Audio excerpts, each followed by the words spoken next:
Mrs. Halberstam, thank you so much for inviting me here today. Mrs. Waldman. Mrs. Waldman, you're doing outstanding work.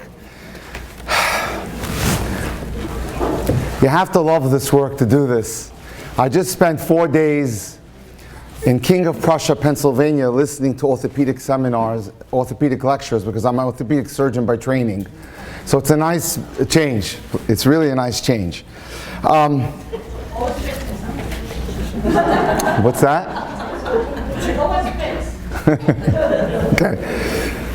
Okay, so a little bit of background. I was a Talmud Muvak of the Gadol Hador of Victor Miller since I was 12, who taught me quite a bit on human relations. Went on to an education at the Mir Yeshiva in Brooklyn, followed by NYU and Harvard in pre-med, followed by NYU Medical School in sports medicine and orthopedic surgery. I spent 15 years in my profession, while I was a professional and actually in surgery, half a day learning in Chaim, Berlin, 3 years in BMG. So I think I have a bit of a feel for what's going on out there. I had made it my life's mission that beyond wanting to become a physician, I also wanted to be involved in Torah. So I always dedicated a half a day of my life to learning. Without Torah, what would we be? It is our life. Along the way, about 30 years ago, as I gave shiurim in the morning, because my Rabbi Miller pushed me out of his base medrash, so you got to go teach. Many of the boys that I taught were just coming home from yeshiva. Many had questions on dating. And now while I was teaching the Mishnah and Gemara, I was clueless as to how to help them in their dating life. So I decided I better get educated here. And I started reading every book and every article on the subject. Pretty much very quickly, I found myself involved in many shidduchim, many shidduchim. So over the last 30 years, maybe over 1,000. And you get to learn a little bit about the subject. I retired from medicine voluntarily about 6 years ago to devote my life to this. Currently I have about 600 lectures on Torah anytime on this subject alone, Torah on dating. I spend 1 o'clock to 10 o'clock almost every day sitting in front of people, listening to them, matching them, whether it's Zoom or WhatsApp video, worldwide. And it's something that I've become very passionate about.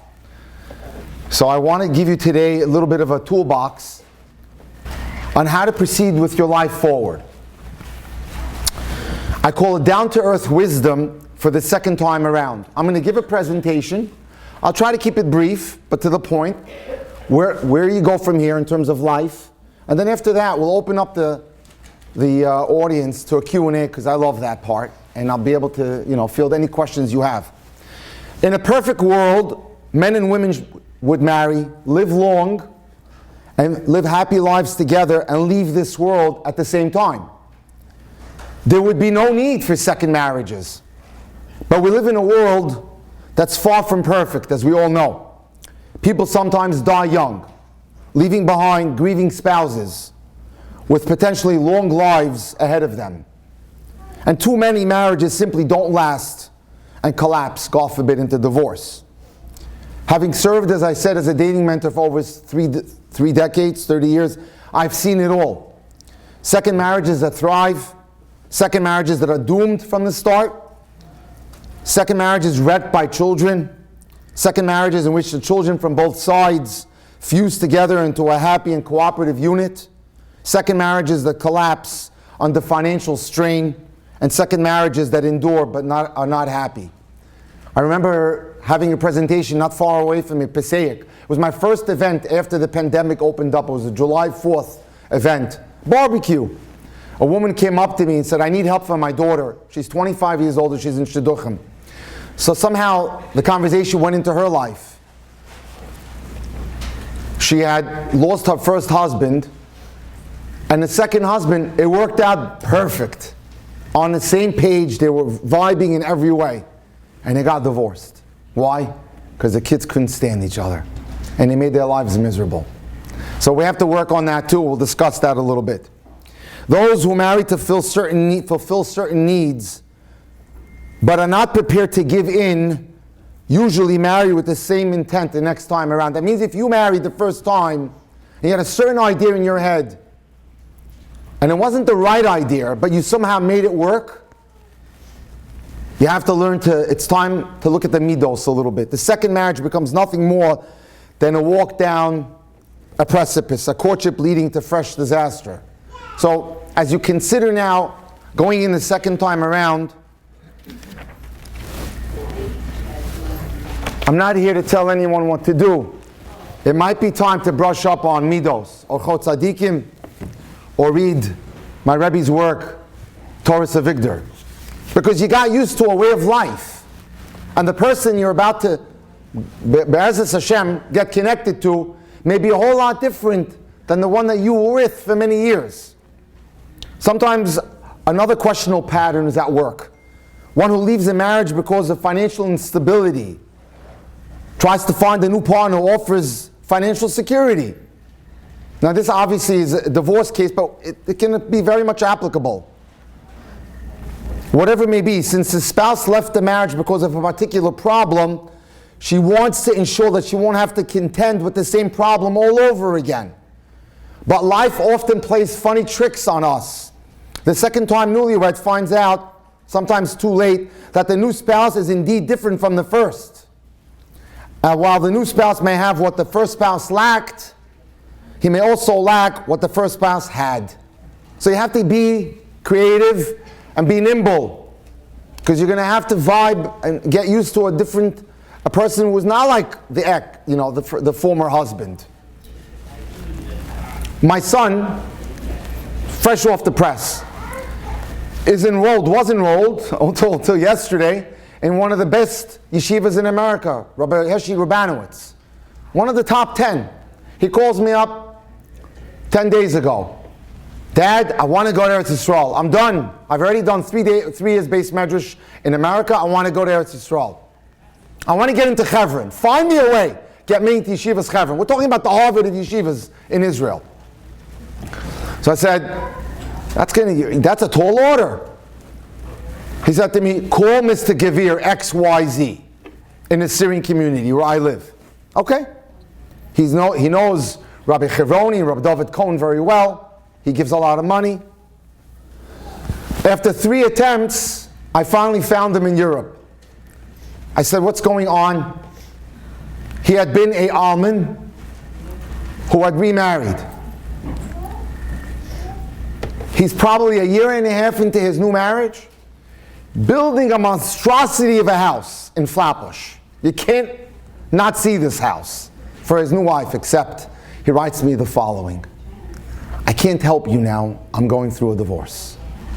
Year and a half in, Baruch Hashem, my son made some calls to some well-established people in Israel, and my son, the second son, is outbound. He's probably just landed in Yerushalayim into Yeshivas Chevron. Got in on Friday. But, so again, you have to be nimble. You have to be willing to understand that the person you're about to be married to may be a bit different than what you were used to. A second marriage following the death of a spouse can propose challenges. One may wrestle with certain emotions when contemplating remarriage. And the unease can affect your ability to remarry even years later. It's odd that many people are more likely to question a marriage following the death of a spouse than following a divorce. And the reason is the loyalty factor. You feel loyal, you feel compelled because the person that left you was someone you loved. I got a phone call from Indiana last year. Rabbi Cohen, I watch all your stuff on Torah anytime, but I have a question. If I get married, who will I be buried with? So I said to him, that's a good question. I don't know the answer to that, but I'll get right back to you. So I called Moshe Meir Weiss, who I was his shadchan for the second time around. I said, how do you answer that question? And he said to me, the halacha is very simple. The person that you had the children with, the most children with. But these are the questions that we grapple with. But remember something, a good first marriage begets a good second marriage. There's no reason not to go into it again. There are those who regard remarrying as an act of betrayal. But if loyalty means maintaining whatever was built in the first marriage, it's entirely likely that the surviving partner can successfully accomplish this with an understanding new partner. I'm involved in a case right now. A man called me up from Skokie, Illinois. Let's see, I spoke in Passaic in January. Probably 2 weeks later, this February, he's a fresh almond. And he said to me, it's very lonely. It's hard. My wife was very special. I miss her a lot, but it's very hard. Let's call him why you right. He can talk Torah like the best of them. Baruch Hashem, we tried a couple of girls. He just got married to a woman who's a Agudas Yisrael. Her son is actually a Rav of a Agudas Yisrael shul. And they made it work, because you wanted to make it work. Another faulty perception is that remarriage reflects negatively on the former spouse that you were married to. A good first marriage naturally begets a good second marriage. If anything, remarrying testifies to how good the first marriage was. Good enough to warrant another one. Why not? Loyalty needs to be viewed from the Torah perspective. The Torah mandate is clear. To marry is not to give it a try. It's to get married. If a first marriage is terminated, the imperative is to marry. How can the fulfillment of a Torah mandate be considered disloyal? It's not. I remember when I was in the Mir, my Rabbi, as a matter of fact, I was under a chuppah last week for a girl that I helped, and the Rav was from upstate in Westchester, Scarsdale, something like that, New Rochelle. I said to XYZ, I think your father was my Rebbe. And he says, yeah, he was. And I remember, I was in 10th grade, it was a very eye-opening experience. Within a year, my Rebbe remarried. Children, a second marriage should not be hurried into. Yes? Sorry, can I just ask on that last point? The man has the mitzvah to One more time? Yeah. The man has the mitzvah to marry, but does the woman? Good question. Probably biblically not. However, there are many good reasons to consider it. And I'm going to get into it. But then the loyalty issue is Because of the loyalty issue? No, you just said that the reason... No, because the Yetzer Hara, the problem that we have is that you feel it's disloyal to go forward. And we're saying to you, no, it's not. Getting married again is a mitzvah. But it's not a mitzvah. No, you can call it a man's mitzvah, but it's a mitzvah to you too, because you're doing a chesed to yourself. It's especially important because of the many factors present in second marriages. The most obvious of these is children. Children are vulnerable following either their parents' divorce or the death of a parent. And that can be manifest in a child viewing the potential newcomer to the family matrix as an intruder, threatening to take away the affection of the parent. The remarrying parent needs to make a genuine effort to understand and address the child's concerns. And it's best achieved by listening carefully, acknowledging that the worries are not crazy, and assuring that boy or girl, man or woman, that they'll always be loved and looked after. It helps even more if the newcomer goes out of their way to befriend the new stepchild and does things with them together, as did the biological parent or the father. Actions that reinforce words go a long way. The newcomer must never come into a family with the attitude that they'll replace the parent. The proper attitude is that the new person is joining the family out of love for the child's parent, and is therefore deeply committed to doing what is best for the stepchildren.